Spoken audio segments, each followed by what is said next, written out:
Hello friends, मैं समिता आपका स्वागत करती हूँ मेरे अपने चैनल पर। फ्रेंड्स, ये फ्रंट पार्ट मैंने पहले ही चैनल पर अपलोड किया है और उसकी लिंक भी डिस्क्रिप्शन में दे रखी है। ये बैक पार्ट मैंने स्क्रीन पर दिए हुए मेजरमेंट के अनुसार कट किया है। अब नेक का मेजरमेंट लेते हैं। विड्थ में रख रही हूँ मैं 3 इंच और नेक की ऊपर की नेक की लेंथ रख रही हूँ मैं 3.5 इंच और नीचे से 4 इंच रखते हुए ऐसे चौकोन बॉक्स तैयार कर लेना है। अब 2 इंच का डिस्टेंस रखते हुए नीचे के नेक का शेप दे देंगे और लेंथ रख रहे हूँ मैं नीचे की 10.5 इंच। ऐसे चौकोन बॉक्स तैयार कर लेना है नीचे के नेक का और नेक का शेप दे देंगे हल्के हाथों से। 5 शेप का नेक निकाल रही हूँ मैं, आप चाहे तो अपने हिसाब से नेक की डिज़ाइन दे सकते हैं। देखिए, इसी तरह से हमने नेक का शेप दे दिया है। ऊपर का नेक का मैं बोट नेक का डिज़ाइन दे रही हूँ।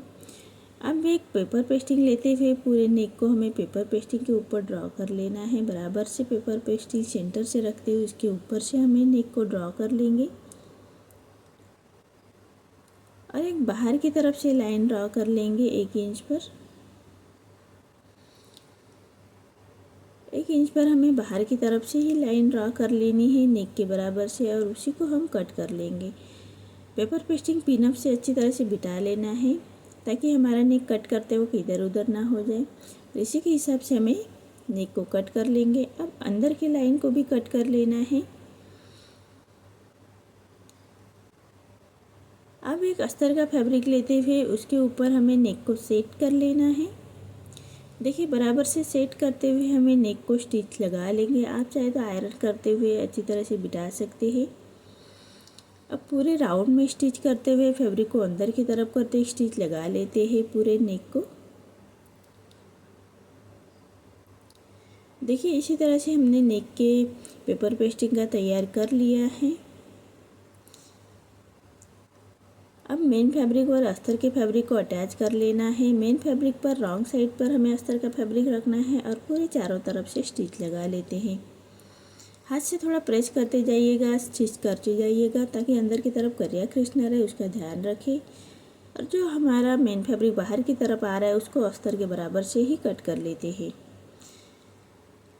अब एक सेंटर से लाइन ड्रॉ कर लेंगे ताकि हमारे सेंटर से अच्छी तरह से नेक बैठ जाए, इसलिए एक सीधी लाइन ड्रॉ कर लेनी है। और ऊपर के नेक की लाइन छोड़ते हुए हमें नीचे का नेक रखना है। ऊपर के नेक का जो हमारा मेजरमेंट उसी को छोड़ते हुए हमें नेक बराबर बिठा लेना है और पूरे पेपर पेस्टिंग के बराबर से ही स्टिच लगा लेनी है।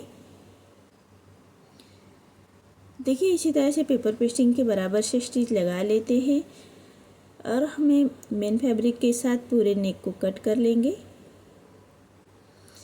और पूरे नेक को हमें छोटे छोटे कट्स लगा लेने हैं। सिलाई ना कटे उसका ध्यान रखें। कॉर्नर अच्छी तरह से कट कर लीजिएगा ताकि हमारा नेक अच्छी तरह से पलट जाए। और जो पेपर पेस्टिंग उसको अंदर की तरफ करते हुए स्टिच लगा लेते हैं। देखिए, नेक को अच्छी तरह से बिठाने के बाद कॉर्नर के एक स्टिच लगा लेते हैं।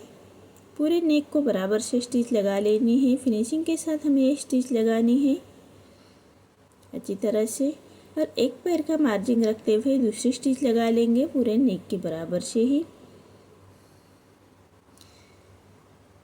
देखिए, इसी तरह से हमारा नीचे का नेक रेडी हो चुका है। अब हमें ऊपर का नेक रेडी करना है, तो ऊपर के नेक को बराबर से सेंटर से फोल्ड करते हुए रखेंगे और उसको हम कट कर लेंगे। अब एक ओरेब में पट्टी लेते हुए उसको हमें नेक के बराबर से लगा लेनी है, स्टिच कर लेनी है एक पैर का मार्जिन रखते हुए और पूरे नेक को छोटे कट्स लगा लेते हैं। पट्टी को पलटाते हुए पट्टी के ऊपर से हमें एक स्टिच लगा लेनी है और पट्टी को फोल्ड करते कॉर्नर की स्टिच लगा लेते हैं। देखिए, इसी तरह से पट्टी को फोल्ड करते हुए कॉर्नर की स्टिच लगा ली है। अब पूरे पट्टी को फोल्ड करते हुए क्रॉप स्टिच लगा लेते हैं। देखिए, इसी तरह से हमारा बैक पार्ट रेडी हो चुका है। अब हमें बैक पार्ट की प्लेट दे देनी है। 1 इंच का मार्जिन कवर करते हुए हमें बैक पार्ट की प्लेट देनी है। जो हमने नीचे की वेस्ट में मार्जिन ली थी 1 इंच प्लेट के लिए, तो उसी को कवर करते हुए हमें प्लेट दे देनी है।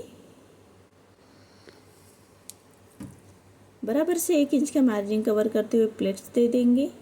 अब कमर पट्टी को अटैच कर लेना है। कमर पट्टी हमेशा सीधे पट्टी में ही अटैच करनी है और 1/2 इंच का मार्जिन कवर करते हुए हमें कमर पट्टी को अटैच कर लेना है। अब पट्टी को पलटाते हुए पट्टी के ऊपर से एक स्टिच लगा लेनी है अब पट्टी को फोल्ड करते हुए कॉर्नर की स्टिच लगा लेते हैं। अब पूरे पट्टी को पलटाते हुए एक क्रॉप स्टिच लगा लेंगे। जो हमारा फैब्रिक बाहर की तरफ आ रहा है उसको कट कर लेते हैं और पूरे पट्टी को पलटाते हुए क्रॉप स्टिच लगा लेते हैं। देखिए इसी तरह से हमारा बैक पार्ट रेडी हो चुका है। अब हमें ऊपर के लिए एक बटरफ्लाई का रेडी करना है, तो उसके लिए फैब्रिक लिया है मैंने अस्तर का 5.5 इंच का स्क्वायर में फैब्रिक लिया है और उसी को मेन फैब्रिक पर राइट साइड पर रखते हुए स्टिच लगा लेते हैं चारों साइड से। और उसको हम अस्तर के बराबर से कट कर लेते हैं। कॉर्नर बराबर से कट कर लीजिएगा और छोटे छोटे कट्स पूरे राउंड में लगा लेते हैं। अब अस्तर को हमें पलटाने के लिए कॉर्नर सेंटर से एक कट कर लेना है और उसको पलटा लेते हैं। बराबर से पलटाने के बाद उसको चारों साइड से स्टिच लगा लेते हैं। राइट साइड पर हमें स्टिच लगा लेनी है।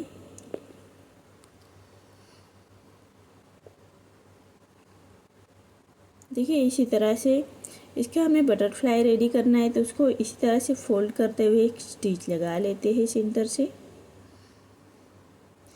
देखिए इसी तरह से सेंटर से स्टिच लगा लेनी है। अब हमें 2 रिबन्स रेडी करनी है, तो रिबन्स के लिए मैंने फैब्रिक लिया है, तो उसको कॉर्नर से बराबर से स्टिच कर लेना है। नीचे से हमें रिबन की विड्थ रखनी है 3 इंच की और ऊपर से 1 इंच रखते हुए ऐसे तिरछी स्टिच लगा लेनी है और उसको हम पलटा लेते हैं। कोई नोकीले चीज़ों से उसको रिबन को पलटा लेना है। देखिए इसी तरह से कॉर्नर बराबर से बाहर की तरफ निकाल लीजिएगा। इसी तरह से हमें 2 रिबन्स रेडी करनी है और उसको सेंटर से अटैच कर लेते हैं। ऊपर से हमें बराबर सेंटर से अटैच कर लेनी है जो हमने रिबन्स रेडी की थी उसको, और उसके ऊपर हमें बटरफ्लाई का वो फ्लावर रखते हुए सुई धागे से स्टिच लगा लेनी है। एक शोपीस की बटन लगाते हुए उसको कंप्लीट कर लेंगे। देखिए इसी तरह से बटन को पक्का कर लेना है। देखिए ये मेरा बैक पार्ट रेडी हो चुका है। आपको मेरा वीडियो कैसा लगा प्लीज़ कमेंट में बताइए। अगर आप चैनल पर पहली बार आए हैं तो लाइक शेयर ज़रूर करें और चैनल को सब्सक्राइब ज़रूर करें। धन्यवाद।